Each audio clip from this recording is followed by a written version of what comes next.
You have to let it all go. Fear, doubt, and disbelief. Free your mind. Morpheus, the Matrix.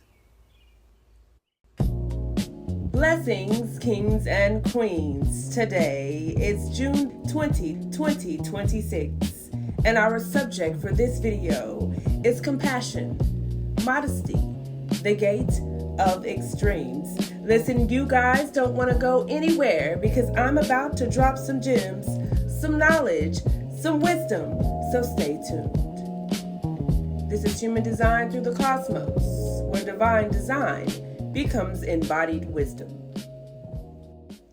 Okay guys, I have 6 key points that I want to discuss with you in this video.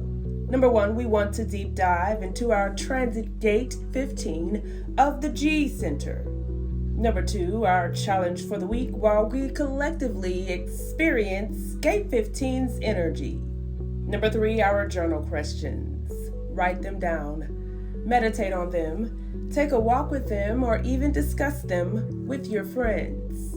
Number 4, our affirmations to help empower us, deepen our faith, and trust in ourselves while we navigate this energy.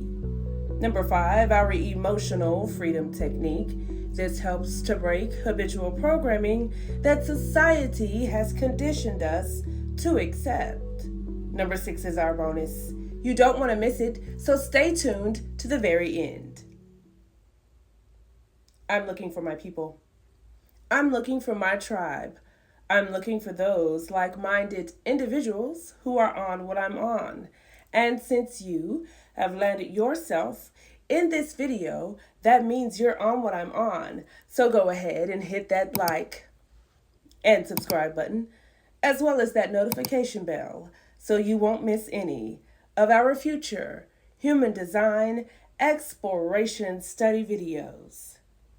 Before we deep dive, I want you guys to grab your journals, grab your blankets, and even grab a cup of tea or beverage of your choice, and grab your charts. If you all don't have your charts, I've listed a few websites that you can go to get your chart for free. So right here, if you're looking at your body graph and you're saying to yourself, I don't have gate 15 defined in my chart, that is okay, because gate 15's energy is available to all of us because we are in transition of it.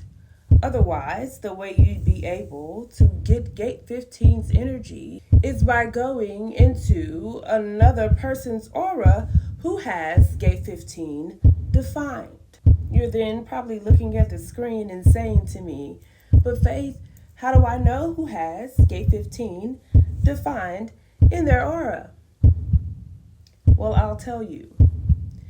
The way to kind of sort of figure that out is by going into a public place, like a mall, a food court, a library, a bookstore, a supermarket, a gym, or any other public place of that nature, and then possibly a person with gate 15 defined would come into your aura. I do not have gate 15 defined in my chart. Gate 15 can be found in the G Center.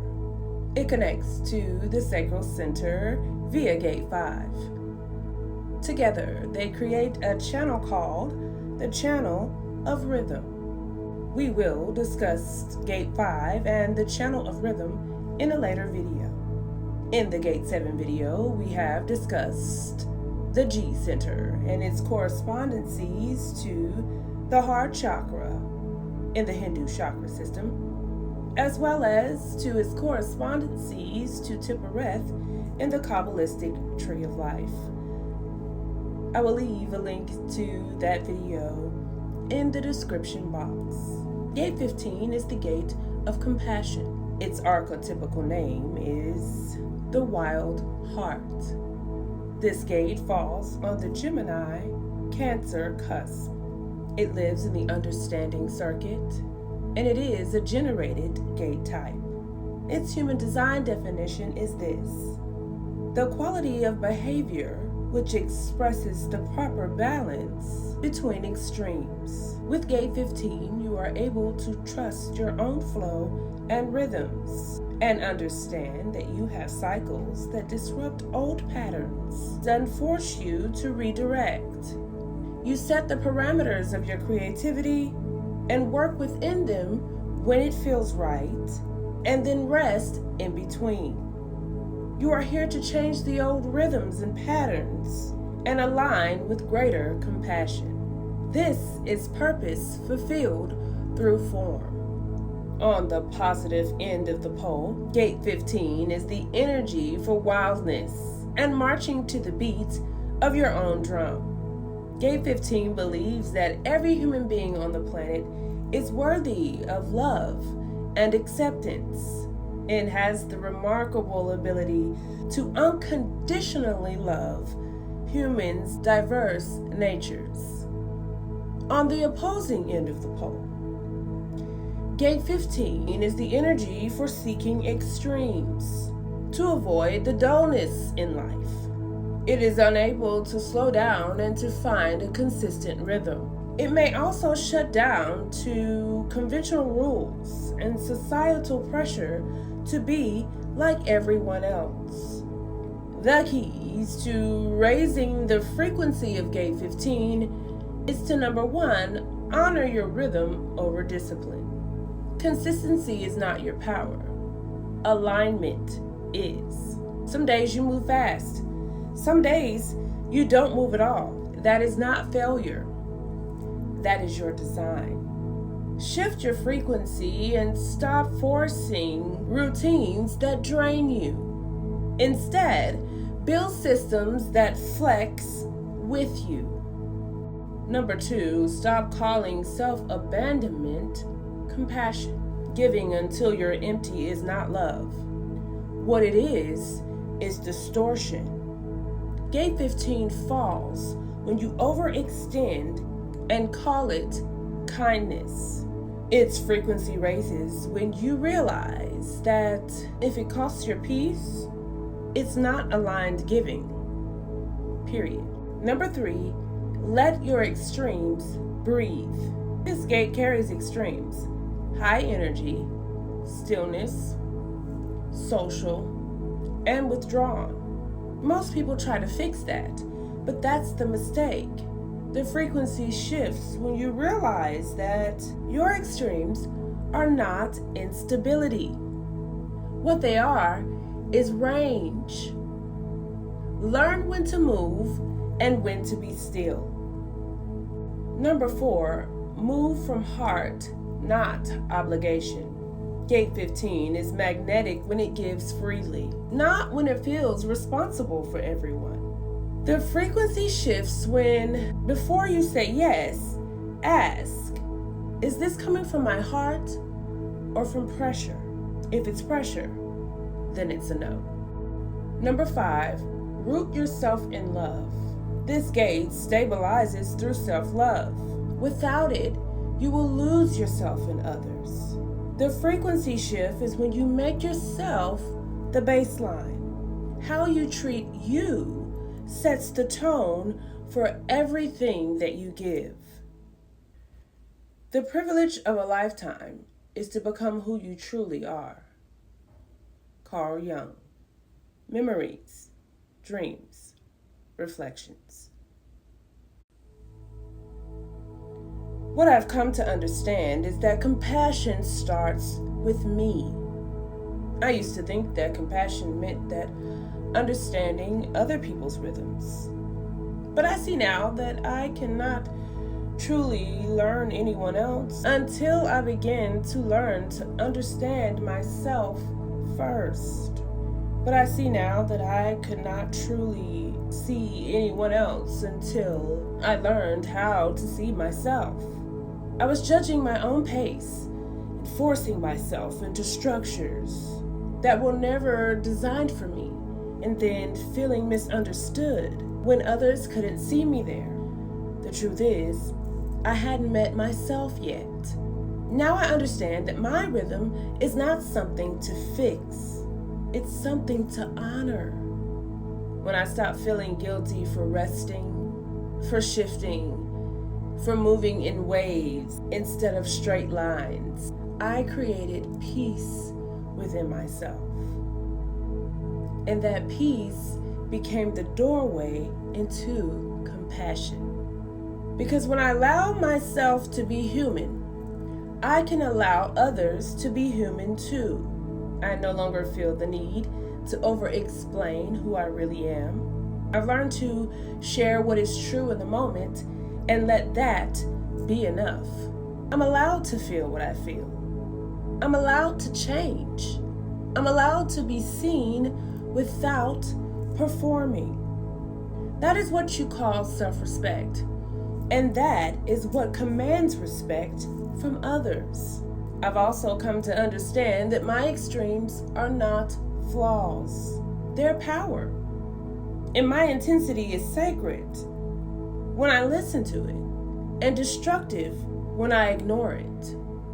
I'm learning how to ride my own wave instead of being consumed by it, to rest before I crash, to honor the quiet just as much as the expression. Even my chaos has rhythm.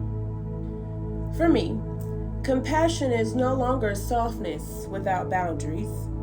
It's sovereignty. It's holding myself with tenderness and accountability at the same time.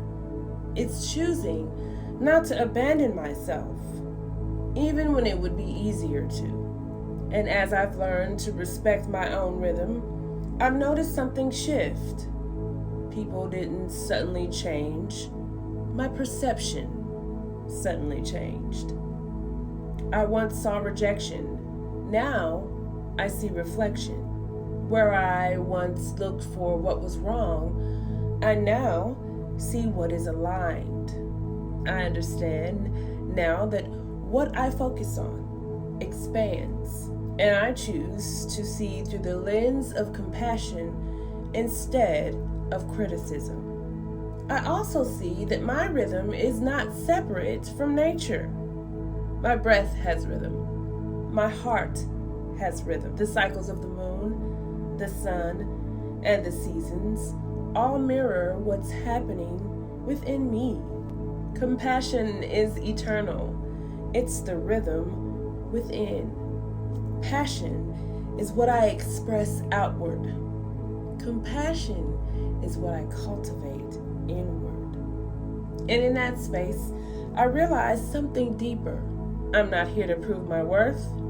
I'm not here to earn love. I'm here to experience life, to live, to feel, to move as I am. I am love already. My purpose is not something that I chase. It's something that I embody. Every moment that I am present, every interaction, every expression, I'm living it. I'm not waiting for my place in the world. I am the place. I am the rhythm. I am the altar. And everything meant for me recognizes me when I stand in that truth. We are challenged this week to learn to trust our own rhythm instead of forcing ourselves into someone else's pace. Stop criticizing yourself for not being consistent in a way that was never natural to you. Have the courage to choose what's right, even when you feel like you don't have enough. Give from the heart without abandoning yourself or turning care into sacrifice. Listen, I am not an expert by any means. I am an initiate just like you all. So while y'all are studying with me, I'm studying with y'all.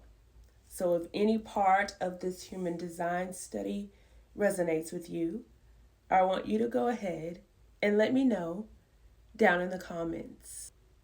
Let me know what compassion means to you.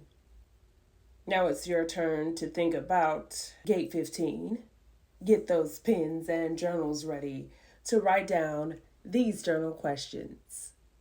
Do I actually trust my natural rhythm, or am I trying to force consistency? Where am I giving from the heart versus giving out of pressure and guilt?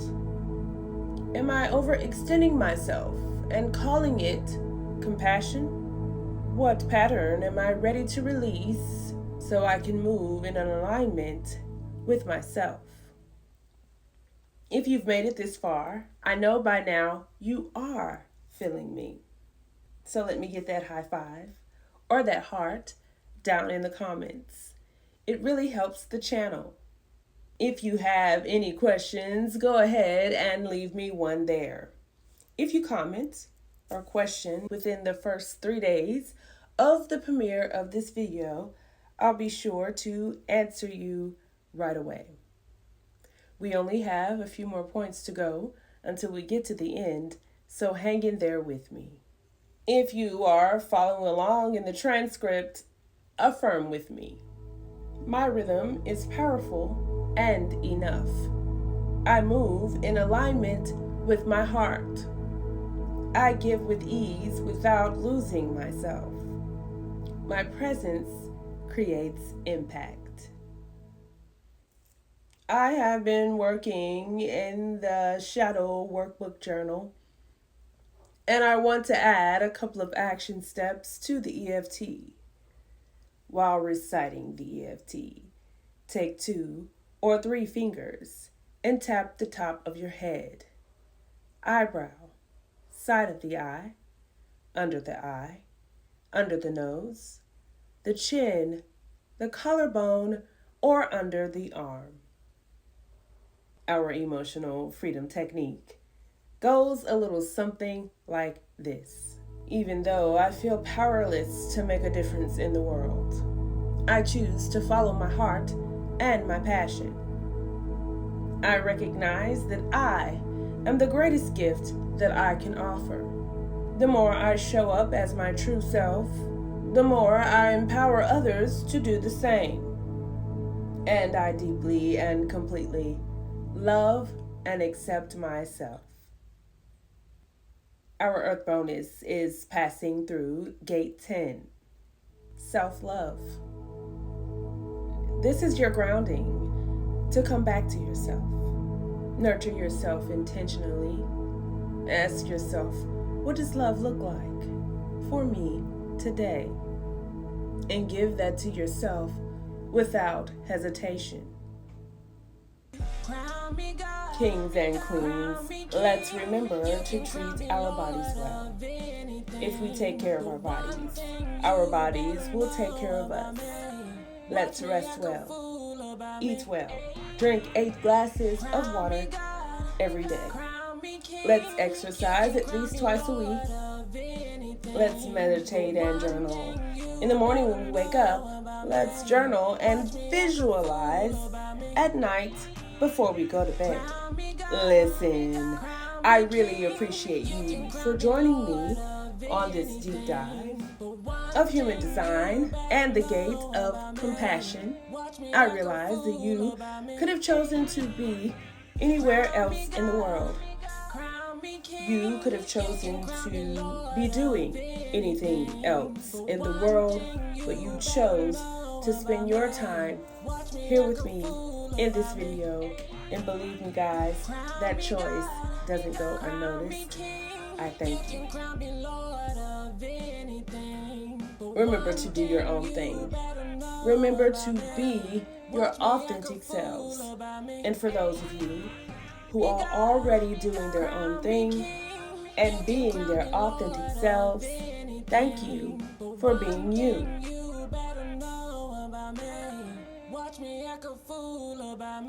Peace. Crown me God.